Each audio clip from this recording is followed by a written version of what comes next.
Today is the day. I believe I said last time we're going to take a look at the Minkowski sum, but I've changed my mind, and I think what we'll do first is implement the separating axis theorem, which basically allows you to check any pair of convex polygons to see if they are colliding, and it will also provide what's called a minimum separation vector, in that vector, when you get it, you can use that to push the colliding polygon out of the other so that it just doesn't touch. It's the minimum amount and direction to push that thing out so that it doesn't collide with the other polygon. If that makes sense. Hopefully it does. If it doesn't, you can come over here to this really great site right here where they talk about the separating axis theorem. One of the great things about the separating axis theorem is you can know that if two polygons are not colliding on a particular axis, then they're not colliding at all. So there are, the way that it works is you get these possible separation axes to test. And in order to do that, what you have to do is get basically they're based off of the edges of each of the polygons. And then what you do is you take and you project each of those polygons onto each of those axes. And it sounds really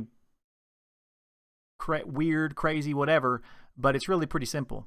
So you project those onto the axis, each of these axes that you get from these polygons, and then you look and see, you take the minimum and the maximum of those projection values, because they're just scalar values. That means they're not vectors, it's just a single value. So you get a minimum and a maximum, which is what these little dots are indicating here. You do it for both polygons, and then if you get overlap like you do here, then you go and you check the next axis. If you get overlap here, you check the next one and the next one and the next one until you have checked all of the axes, to see if there are any that are not colliding. And if any of them are not colliding, if there is no overlap on one axis, then you're done, which is great.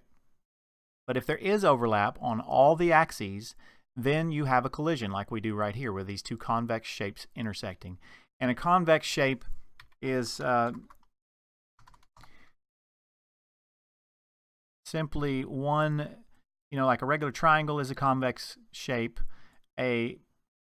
An n-gon, if you will, is a convex shape, such as an octagon, any of these kinds of 8-side, octagon, hexagon. Something that is not a convex shape is something that has sort of looks like a chunk taken out of it. You see that right there? That is not a convex shape. What the separating axis theorem does not do, it does not handle that. And what you have to do if you want to handle convex shapes is slice the non-convex shapes into two convex shapes. We're not going to do that because we're going to assume, rightfully so, that all of our collision shapes will be convex. So we're not even going to test for that. Just putting that out there. So with that in mind, there's a couple of things that we're going to need to do. And let me go ahead and let's just lay the groundwork real quick. We're going to need the dot product.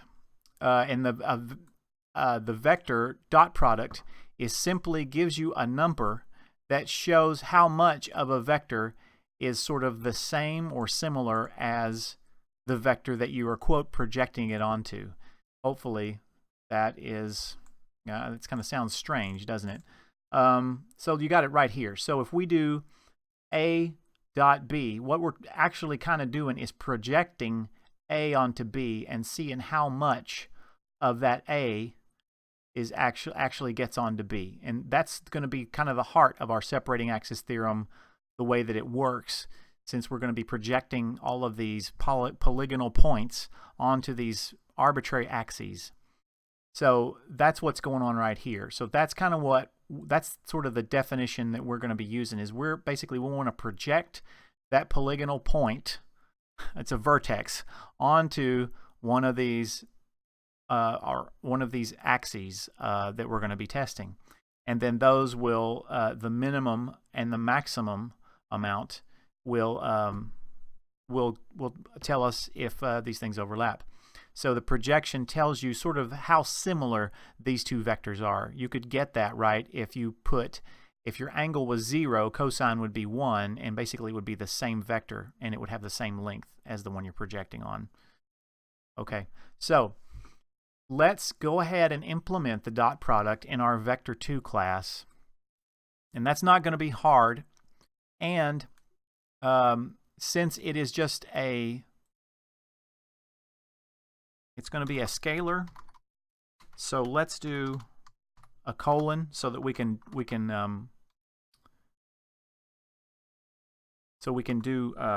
just do it for a vector. So we won't the vector doesn't get modified like we were talking about before with multiplication and multiply and stuff. And simply all this is, it's going to be, again, just one single value. It's not going to be a vector. That ends up being your x value of the one you're taking the dot product of, plus the x value of times the x value of this other vector. And we could call this other, whatever. And then you add to that the product of the y components.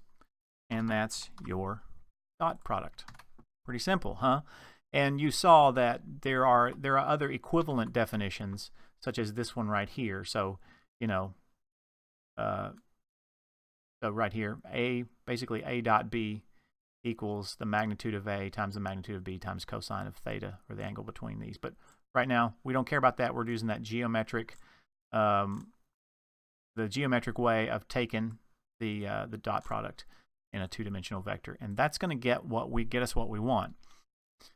So let's just returns the dot product of the given vector of the vector with the specified one. And I know that's not great English. And we'll go ahead and put note, this number is a scalar. Kind of sounds like a disease, doesn't it? Okay, so the other one we're going to need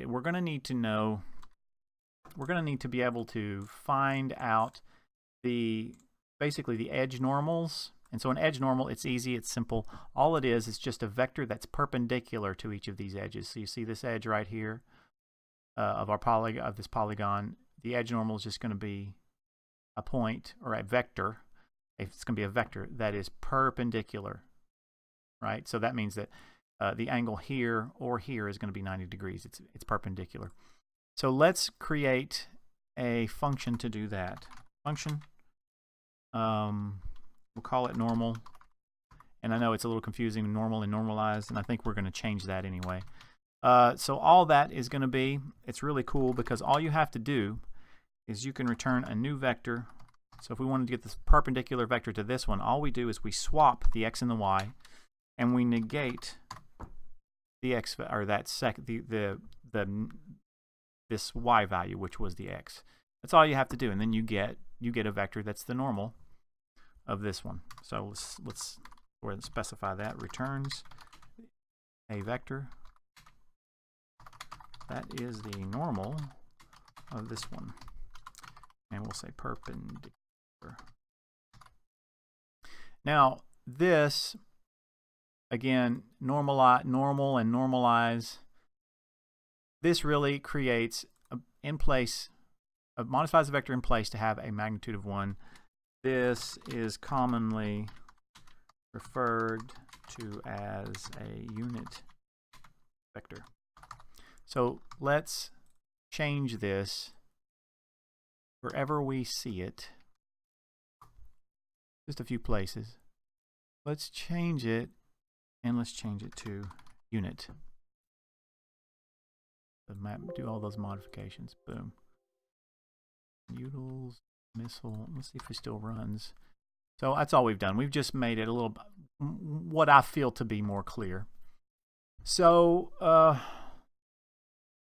I think that's all we need to do with vector 2. So I'm going to close it just for now. And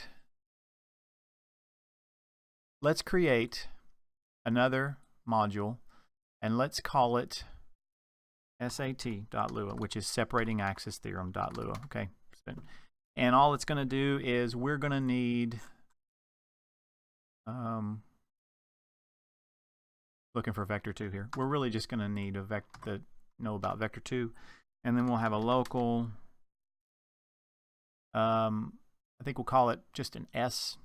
We'll have it a blank table, and then we'll return that table. So we're not even going to do any classes, because these are just going to be a bunch of functions that we're going to use, and actually they're going to be some local functions that we don't even surface in this module. So one of the things that I said was we need to find these axes to test, right? We need to figure out what these are, right? So and it turns out that the axes that you need to test are just the normals of each of the shape edges. So we need a function of some sort to get edge normals. You understand? And we will pass it in an array of vertices. Okay? So in order to get those edge normals, we could actually say, we could check and make sure the vertices are not nil, or that the vertices have something in them. Otherwise, we can just return nothing. So that would be catastrophically crummy, wouldn't it? So let's get the normals. So edge normals equals, we're making a new table. So let's return that here, and then we'll do the work right in here. So remember, all we're going to have to do is loop through all of the vertices of this polygon, which is, we'll say for I equals 1 to vertices, right? And then we'll say, let's do our work. So let's go ahead and kind of, we don't really have to do this, but let's make this a little bit more clear as to what we're doing. So we're going to get P1, and then we'll get P2, because remember the vertices we want a vector. So we'll take these points that make up this polygon, and we will create a vector out of it. So P2 is going to be I plus 1, but if we're at the last vertice, then that's going to be nil, so then we can just say or vertices of 1. So that means that we kind of wrap back around to 1 whenever we get to the last vertex with P1. And then we're going to subtract these two to get the edge vector. So the edge vector will simply be vector2 dot subtract P1 P2, and then we'll have what we call our edge vector. And then we need to get the edge normal. So let's just say get the edge normal, which is local normal. Let's just call it a normal. And that is simply going to be the edge, and then we're just going to say normal. Because remember, we put that here. Turns a vector that is the normal of this one, perpendicular. Okay, that's what we want. And then we want to normalize that. We want to actually make it a unit vector, because one of the things that we want, if we want to say, if all we're asking is are these two shapes colliding, then we're good. I mean, that's fine. But if we want to get that penetration vector, which tells us where to move the colliding object so that it doesn't penetrate anymore, we need to normalize these edges so that we can use them later. So that's what we'll do. So we're going to say normal unit. So we're going to make it a unit vector here, right? And then we will take the edge normals and we will add our normal to it, right? Okay. And then we will return the edge normals like we do right down here. So that will get retrieves all the edge normals from a polygon given a list of vector2 points that make up the polygon, right? Indeed, indeed. Okay. Now if we go back to our little fella here, so basically we have kind of done we've obtained these axes in our little piece of code here. So what we could do is sort of, he's kind of given us some pseudocode to do this. So you need to grab these axes for each shape. So what basically we could implement the actual method that we'll end up calling, which would be, we could call it whatever.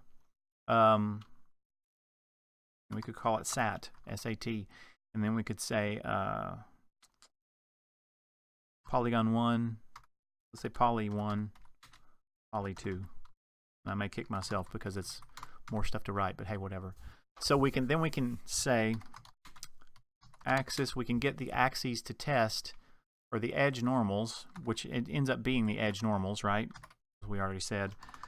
We can do this, and then we can say local axis 2, let's say axes, these 2, and then we'll get edge normal of poly 2, okay? And what we want to do is we want to, instead of having to test both of these and iterate through both of these separately, let's just concatenate axes 2 into axes 1. So we can say for I equals 1 to axes 2. Do the following, and that is simply axes 1 of axes 1. See, we're asking for the length of axes and we're adding 1 to it, so we're adding to this array is equal to axes 2 of I, and that's it. So we're just concatenating axes 2 onto axes. Actually, it's not axes 1, it's axes, isn't it?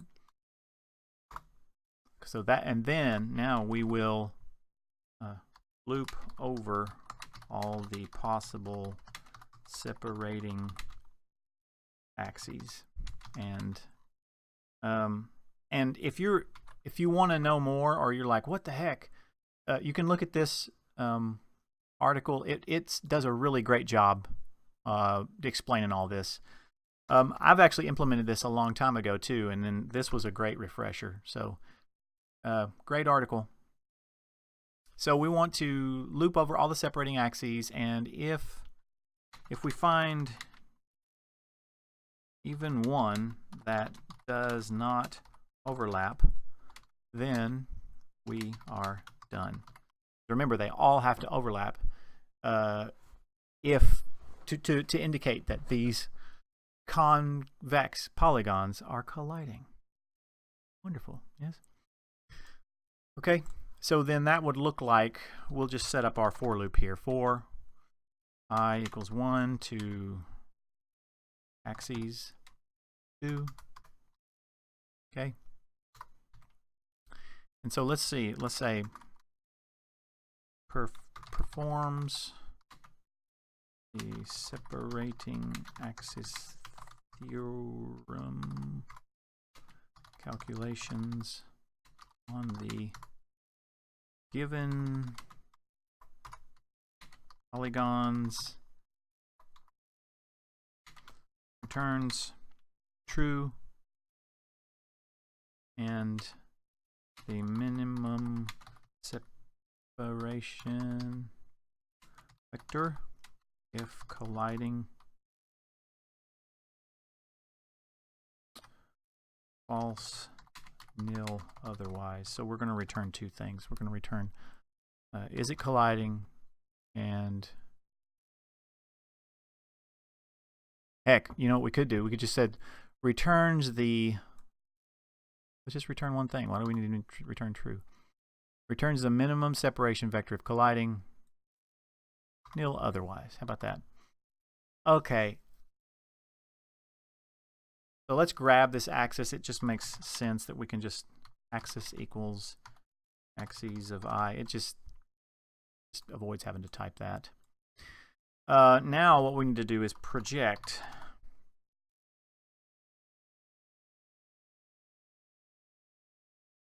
both of the shapes onto the current axis.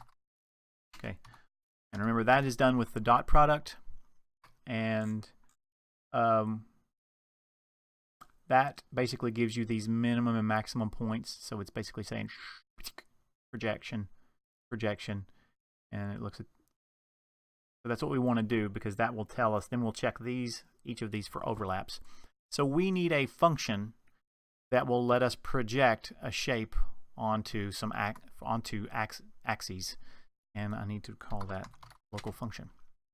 So let's do a local function project onto axis, and then we'll say vertices and what axis we want to project onto. So projects the given vertices onto the given axis. And we could go through here and assert and check and make sure that this axis is a vector 2 and all that kind of stuff, but we're just going to assume that for now. We can go back in and clean the code up later if we really want to. What we're going to do is we want a minimum value, and then we want a maximum value. That minimum is really just going to be, so we want to project, where is that? So when we say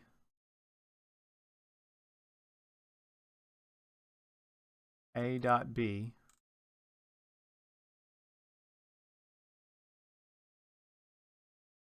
we want to project that onto B. And really B dot A or A dot B, it doesn't really matter. It's a projection, right?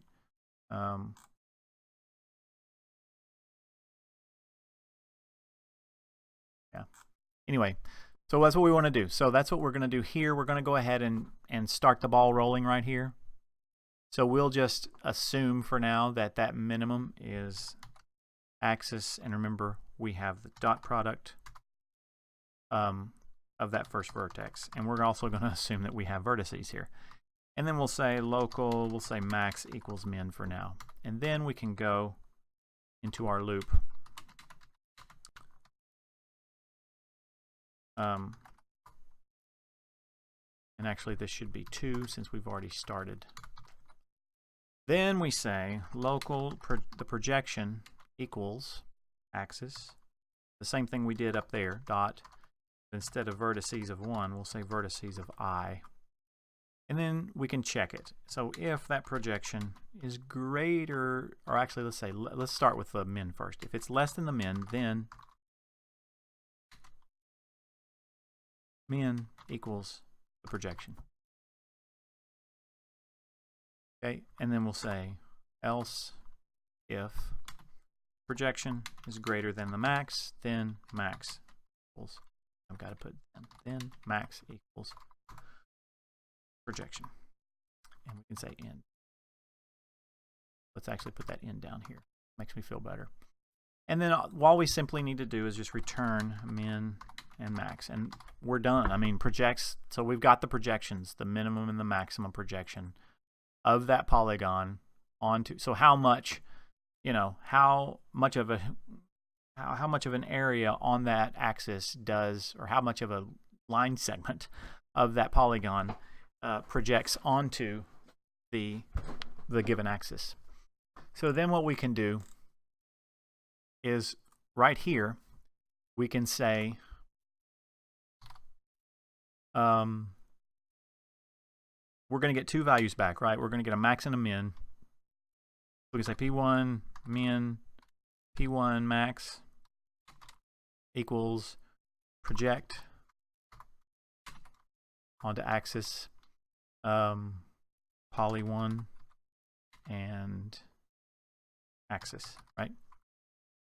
And we can do the same for P2. Okay.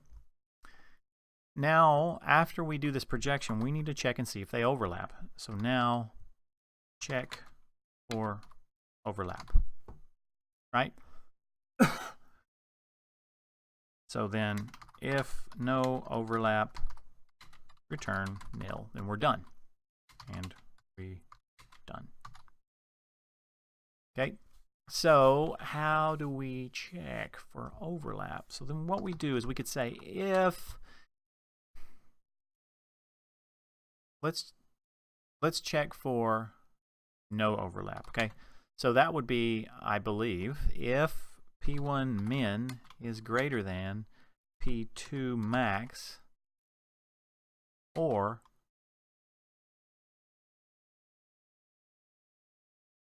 P2 max is greater than P1 min. No, sorry. That's the same thing. P2 min is greater than P1 max. Yeah. So if we have that, then we're not overlapping. Then all we have to do is return nil. And we're done. Right? Otherwise, we want to get how much, otherwise, grab the amount of overlap. So we'll say local, we'll make it, call it O. Now to get the overlap, we want the minimum value of the two maximums, right? Because we want to subtract the maximum value of the minimums. We want that overlap chunk. So we can just use the math min, and then we can take P1 max, P2 max, and then we can subtract the maximum value of the two minimums. This actually, it works, I promise. If you think about it, because we want the minimum of these two maximums, and then we want to subtract the maximum of the two minimums, and that will give us our overlap. So our overlap as a scalar value, scalar meaning it's just a number. So then what we want to do when we have it is we want to actually hold on to some sort of overlap, because we're going to, at the end, we're going to have this overlap if we don't exit out early here. So this overlap, we can just, you know, make it some kind of ridiculously huge number. I don't know if, you know, whatever. You know, max, whatever max is. All right, just a huge number. And so then we can say if the overlap here, because we want the minimum overlap, right? Then overlap equals O. And by the time we get done, we'll have it.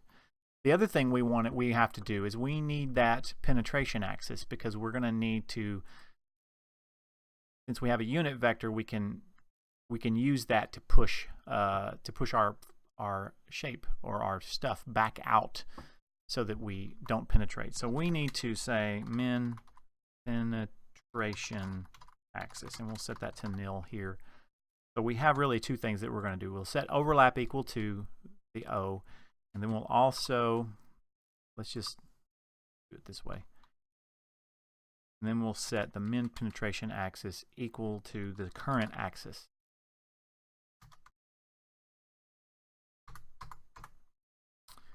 And if we get to here, then we are colliding, right? We are. I'm just telling you. So we're colliding. So then we return. Okay, watch this. Check this out. Return. We're going to take the, we're going to vector2.multiply, because remember that returns us a new vector. We want that minimum penetration axis. We're going to multiply, since that's, remember, we made sure that these penetration axes that we grab are normal, they're unit vectors. That means that we can multiply it by this scalar and get a vector that tells us how far to push out the other shape or shapes by whatever value. So, and we may change this to, okay, anyway, I'll show you. Okay, so we're multiplying it by the overlap. Remember, overlap is a scalar. Multiply it with this unit vector, then we get a direction with basically a vector with the direction and a magnitude that will tell us how far to push our shapes back apart so that they don't collide. We may end up returning both of these separately, because if you return them separately, then you can actually, if both polygons, if you don't want to move just one, or if you want to move them based on mass or something like that, you can return both of these, and then you can use this, and you can push each one a ratio out instead of just the overlap. And maybe we should just do that.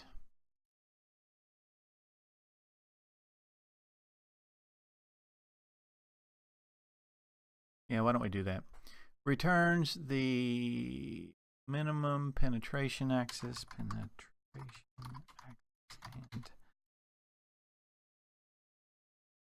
overlap amount colliding, nil comma nil otherwise. So let's just return a funny thing to return, but let's return nil nil, and then we'll just return, instead of doing this, we'll just return the minimum penetration axis and then the amount of overlap.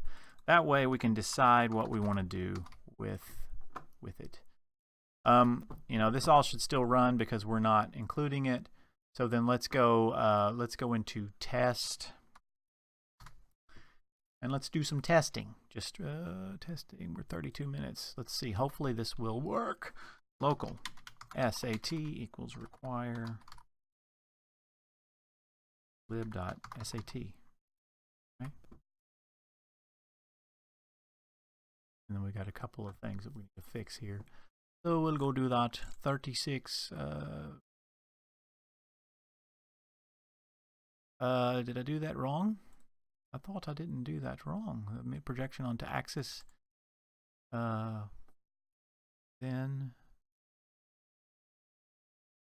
or did I get another? What's it saying? Oh yeah, look. Yeah, sorry about that. It's projection greater than max. Yeah, I missed it. Of course. Global S, a nil value. Where are we at? SAT 46. Oh. Large S, not little s. And that should do it. It does. Okay, so this all apparently compiles. We have SAT in here. Now let's go down here and do some fun things. Oh, something that I'm thinking. Have we done that? If you do when you want to draw a polygon, you end up having to do a set of just an array of values where the first value is X, second value is Y. So if we wanted to do something like local triangle, we could do a table, and then we would do like X would be 100, Y would be 100, and then you could go to 200, 100, and then you could go halfway in between, 150, and then X or the Y would be 200. And then you wanted to draw that, we would just simply do love.graphics.polygon, and the mode would be line, and then we would just say triangle, like that. And then we'll run that, and you'll see the triangle appear. See the triangle right there? But that's not how we're going to assume. That's not how we're assuming our input. We're assuming our input is the vectors. Let's make a rectangle, and let's start at 300. Yeah, y 300, and we'll do say 200, and then so it'll be 50 tall. Then we'll do 100 and 350, and then we'll draw that one too. So we'll just use this to test a little bit with, just to see if we get anything close to what we want. Okay, so we got these two. They're not colliding, obviously, yet. Something that we're going to need to do, though, is we're going to need to come in here into this. Let's just create another function so that we can convert these just plain old linear tables into a table of vector 2s, because it'd be nice to just be able to use these and convert them. And anyway, even just for demonstration purposes. So let's do that. So let's call this table to vector 2. Let's do this. Let's say this: 2 vector 2 array. How about that? And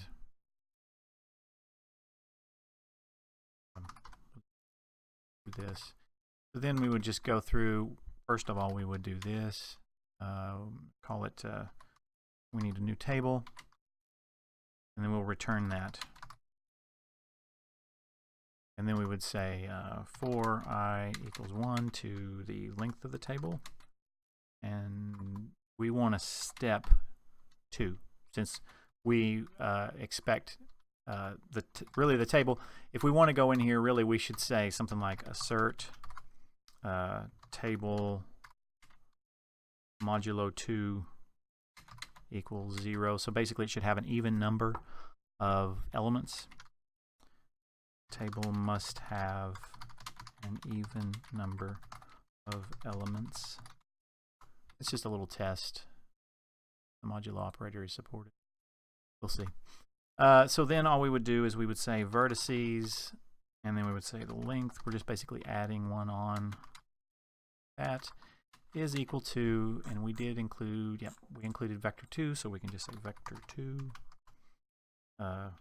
vertices of I, and then the y is going to be vertices of I plus 1. And we're returning vertices. So then what we hopefully we can do is go in here, and of course we're just doing this again, we're just doing it as an example, right? We'll have to come back later and fix it. So so local, we'll say the min separation unit vector, and then we'll say amount equals SAT. What did we call it? Did we call it SAT? Let's call it collide. I like collide better. Makes more sense to me. And then we can say SAT dot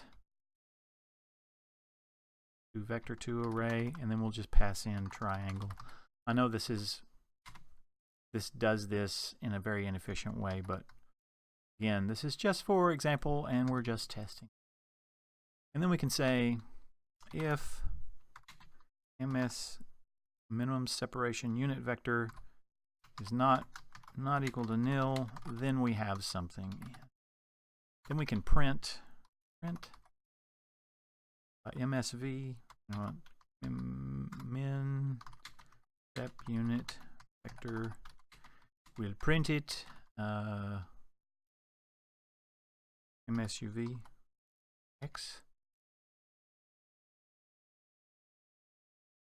MSUV dot y, and we'll say separation amount, say amount. We run it, and we should get not that. So 45. Oh, yes, sorry. It is the size of the table that we want to check.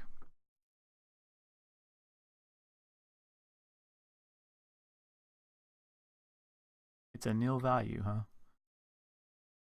92, test 92. Oh, that's why. For some reason I put rect here. It should be just V. Or did I mess that up? Let's direct. I don't know what happened there. And we should get, and I've got the debug window open, we should get nothing. Because these don't collide. We can make these collide by taking, right here. So if we go 305, then we should be colliding. We should see the minimum separation vector, and the separation amount should be 5, since it's directly y. I messed that up, didn't I? Oh, yeah. What did I do? Not 305. I'm sorry. 305. I think. No. YXY. Oh, right here. Sorry. This one. 305. Check this now. We got that.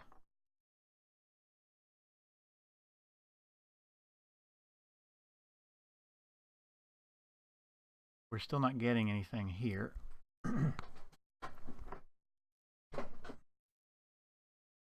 Make it more penetration-y. We probably don't have, we've got something that's not quite right yet. And that's okay. We'll figure it out. We'll figure it out. We've got the triangle and the collision. Makes me suspicious because I'm thinking that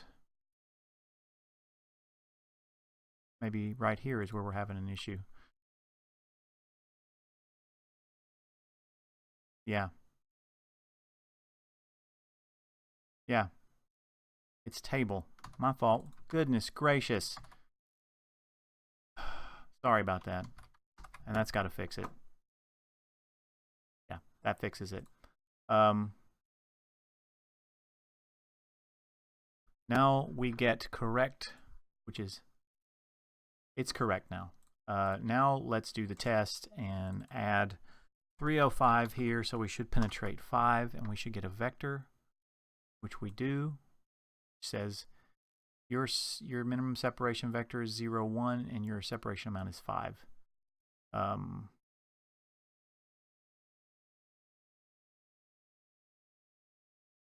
Yeah, and that separation vector should probably be negative, but we'll come up with that next time.